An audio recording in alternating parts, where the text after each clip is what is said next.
So, if you look at that, in short, chronic trade deficits are no longer merely an economic problem. They're a national emergency that threatens our security and our very way of life. It's a very great threat to our country.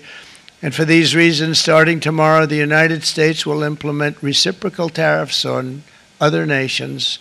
It's been a long time since we even thought of that. We used to think about it a lot. We didn't think about it for many decades, and you see what's happened. For nations that treat us badly, we will calculate the combined rate of all their tariffs, non-monetary barriers, and other forms of cheating. And because we are being very kind, we're kind people, very kind. You're not so kind when you got ripped off with your salaries. My auto worker friends and my Teamster friends and all of the unions that typically voted Democrat, they're not voting Democrat anymore because worker, whether union or non-worker, they're for the Republicans now. That's what happened. 美方打着对等的幌子，对包括中国在内的多国输美产品加征关税，严重违反世贸组织规则，严重损害以规则为基础的多边贸易体制。中方对此坚决反对，将采取必要措施。 坚定维护自身正当利益。中方多次强调，贸易战、关税战没有赢家，保护主义没有出路。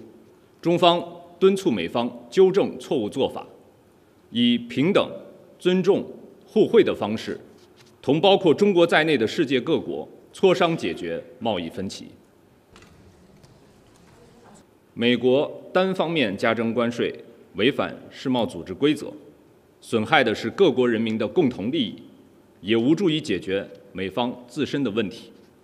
大家看得很清楚，越来越多的国家反对美国加征关税等单边霸凌行径。はい、我が国からこれまでさまざまなレベルで我が国の懸念を説明するとともに一方的な関税措置を取るべきでないので、などを申し入れてきたにもかかわらず、米国政府が 今般の相互関税措置を発表したことは極めて遺憾であります。WTO 協定及び日米貿易協定との整合性に深刻な懸念を有しております。そうすると表明していた国もありましたが、日本として報復関税についての見解。今般の発表を受け、改めて米国政府に対し、今般の措置が極めて遺憾であるのに伝えるとともに、措置の見直しを強く申し入れたところでございます。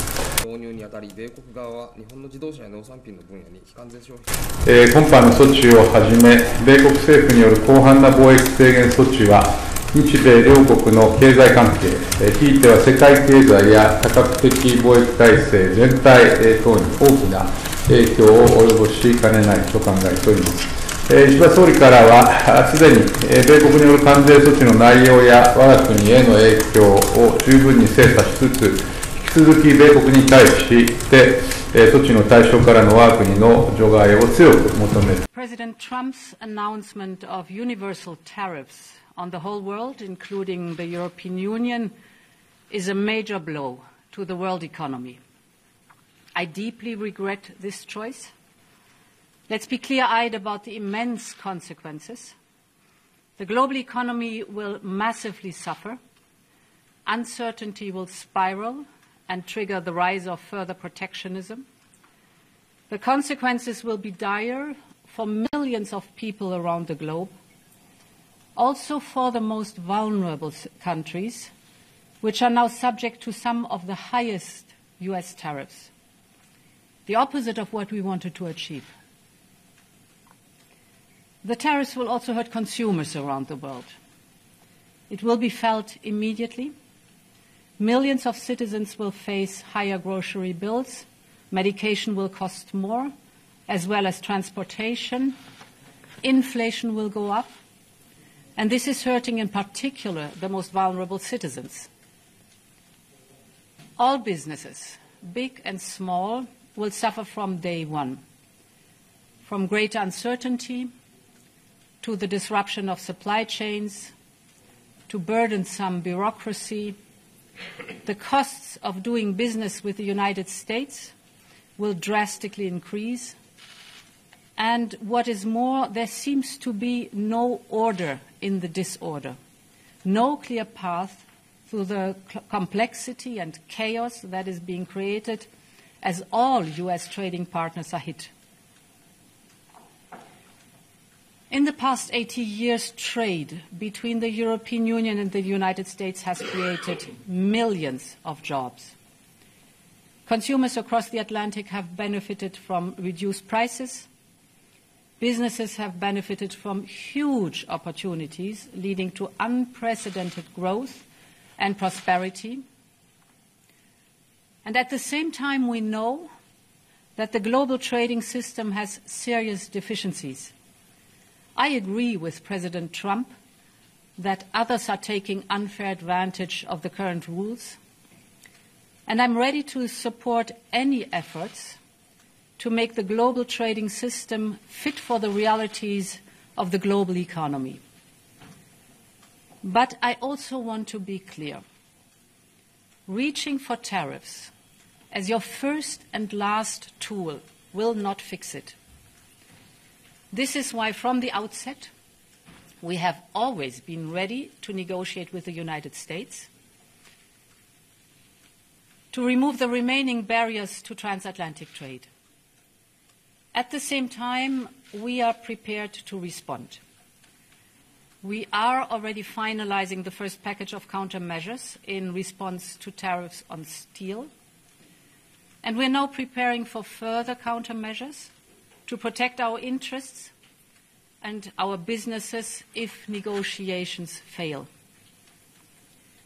We will also be watching closely what indirect effects these tariffs could have, because we cannot absorb global overcapacity, nor will we accept dumping on our markets. As Europeans, we will always promote and defend our interests and our values, and we will always stand up for Europe. But there is an alternative path. It is not too late to address concerns through negotiations. This is why our Trade Commissioner, Maroš Šefčovič, is permanently engaged with his US counterparts. We will work towards reducing barriers, not raising them. I know that many of you feel let down by our oldest ally. Yes, we must brace for the impact that this will inevitably have. Europe has everything it needs to make it through the storm. We are in this together. If you take on one of us, you take on all of us. So we will stand together and stand up for each other. Our unity is our strength. Europe has the largest single market in the world, 450 million consumers. That is our safe harbor in tumultuous times. And Europe will stand at the side of those directly impacted. We have already announced new measures to support the steel and cars sectors. Last week, we limited the amount of steel that can be imported to Europe tariff-free. This will give more breathing space to these strategic industries. Now, we will also convene strategic dialogues with the steel, the automotive, and the pharmaceutical sectors, and others will follow. Europe stands together for our business, for our citizens, and for all Europeans, and we will continue to build bridges with all those that, like us, care about fair and rules-based trade as a basis for shared prosperity. So, President Trump has just announced a series of measures that are going to fundamentally change the international trading system. Now, in doing so, he has preserved a number of important elements of our relationship, the commercial relationship between Canada and the United States. But the fentanyl tariffs still remain in place, as do the tariffs for steel and aluminum. As of this evening, the tariffs on automobiles will enter into force, and the U.S. has signaled that there will be additional tariffs in so-called strategic sectors, pharmaceuticals, lumber, and semiconductors. So we're in a situation where there is going to be an impact on the U.S. economy, which will build with time. In our judgment, it will be negative on the U.S. economy. That will have an impact on us. But the series of measures will directly affect millions of Canadians.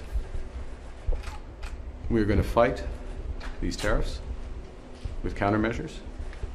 We are going to protect our workers, and we are going to build the strongest economy in the G7. In a crisis, it's important to come together, and it's essential to act with purpose and with force. And that's the unilateral action that the Trump administration has taken today against every nation in the world does not come as a surprise. For Australia, these tariffs are not unexpected, but let me be clear, they are totally unwarranted. President Trump referred to reciprocal tariffs. A reciprocal tariff would be 0, not 10%. The administration's tariffs have no basis in logic, and they go against the basis of our two nations partnership. This is not the act of a friend. Today's decision will add to uncertainty in the global economy, and it will push up costs for American households. It is the American people who will pay the biggest price for these unjustified tariffs.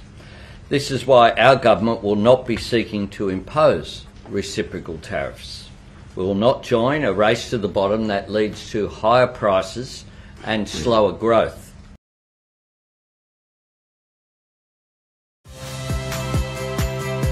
Saya Friska Clarissa. Saksikan program-program Kompas TV melalui siaran digital, pay TV, dan media streaming lainnya. Kompas TV, independen, terpercaya.